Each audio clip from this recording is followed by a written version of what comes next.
Abu Dabi'de Rusya-Ukrayna müharibəsini sonlandırmaq məqsədi ilə tamamilə yeni formatda görüş başlanıb.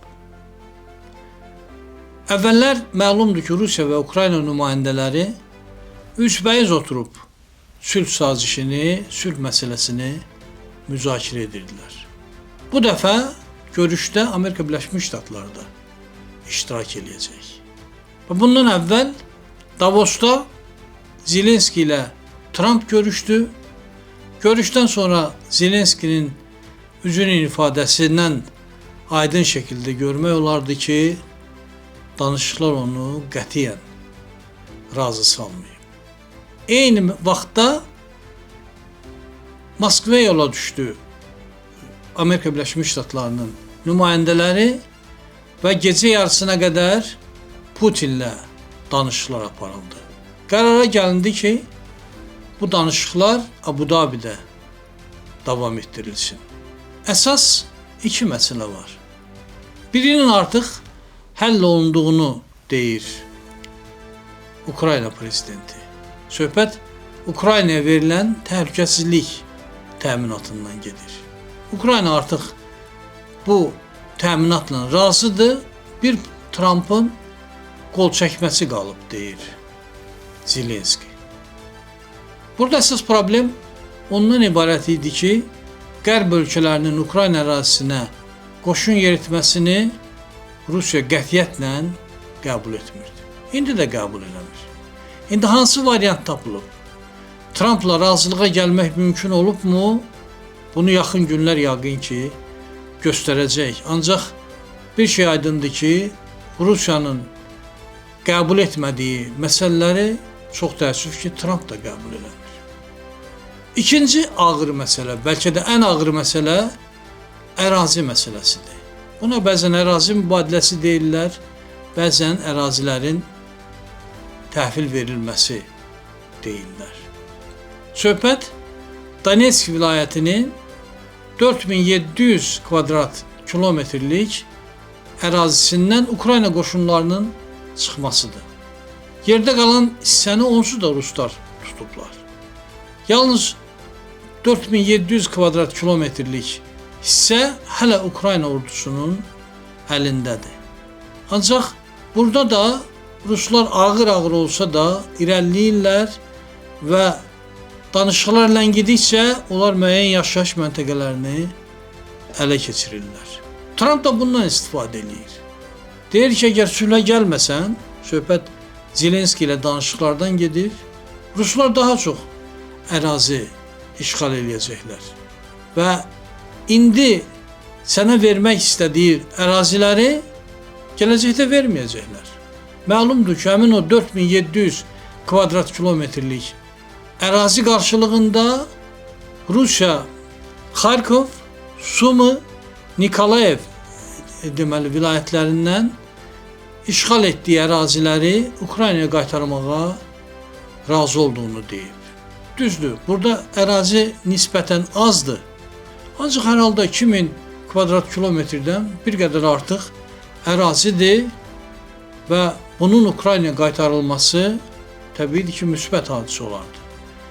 Əgər Ukrayna əks hücuma keçə bilsəydi, əgər Ukrayna lazım olan qədər yardım ala bilsəydi, təbiidir ki, Zelenskinin sülh planını qəbul etməməyini başa düşmək olardı.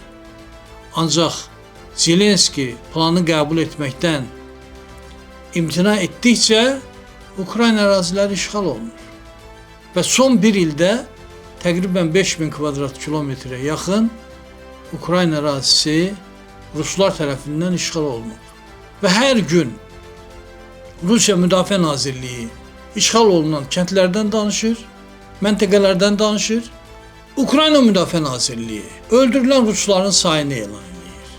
Və deyir ki, hər ay 45 min Rus əskəri təqribən öldürülür. Və təbiidir ki, bunun əvəzinə Ruslar yenidən səfərbər edirlər. Və Ukrayna Müdafiə Nazirliyi və Ukrayna rəhbərliyi bir şey anlamaq istəmir. İtirilən torpaqlar Ukrayna torpaqlarıdır. Bu Ukrayna üçün çox ağrılı məsələdir. Ölən əskər Rus əskəridir. Bu Rusiya üçün elə bir əhəmiyyətə malik məsələ deyil. Və bu səbəbdən Ukrayna rəhbərliyi təbiidir ki, ciddi şəkildə düşünməlidir ki, gələcəkdə daha ağır şərtlərlə sülhə məcbur olmasın. Ancaq məcbur olacaq, çünki Trump qısa müddətdə müharibəni qurtarmaq istəyir. Müharibəni qısa müddətdə qurtarmaq üçün də Ukraynaya təzyiq göstərmək lazımdır. Zelenskinin də zəif yerləri var. Birincisi, yardımlar azalıb. İkincisi, Amerika silahları, kəşfiyyat məlumatları olmadan Rusların qarşısında dayanmaq çox çətin olacaq.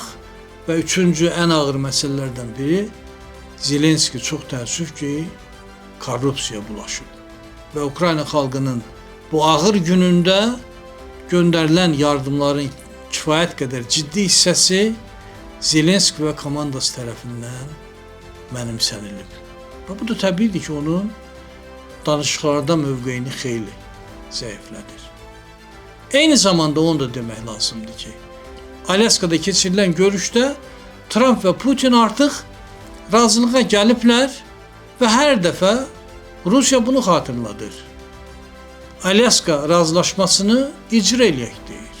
Və burada da təbiidir ki, əsas məsələ Donbasdan Ukrayna qoşunlarının çıxarılmasıdır. İndi Abu Dhabi danışıqları necə olacaq? Razılığa gəlmək mümkün olacaqmı?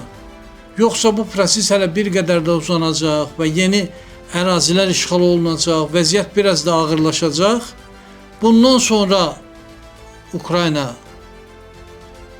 təklif olunan ərazi mübadiləsini qəbul etmək məcburiyyətində qalacaq. Bir şey aydındır, zaman Ukraynanın xeyrinə işləmir. Yardımlar azalır, tələb olunan yardımların cüzi hissəsini Avropa Ukraynaya vermək gücündədir. Əgər əvvəllər hər il 80 milyard dollar həcmində Ukraynaya yardım edilirdisə və bunun təqribən yarısı hərbi yardımlar olurdusa, indi qarşıdan gələn 2 ildə, yəni bu il və gələn il Ukraynaya ediləcək yardım cəmi 90 milyard evrodur. Bu da təbiidir ki, azdır və bu məbləğ Ukraynanın nəinki irəli getməsinə, heç özünü müdafiə etməsinə də imkan verməyəcək. Və belə bir ağır şəraitdə danışıqlar davam edir. 2025-ci ilin fevralında Vaşinqtonda, Ağ Evdə Amerika Birləşmiş Ştatlarının prezidenti Trump'ı tənqid edən Zelenski bu dəfə Davosda Avropa liderlərini qorxaq adlandırır. Bu da bizi məcbur edir ki, dəyərli şairimiz Qabilin məşhur misralarını bir də xatırlayaq. Fəlakət oluruq biz, səhv düşəndə yerimiz.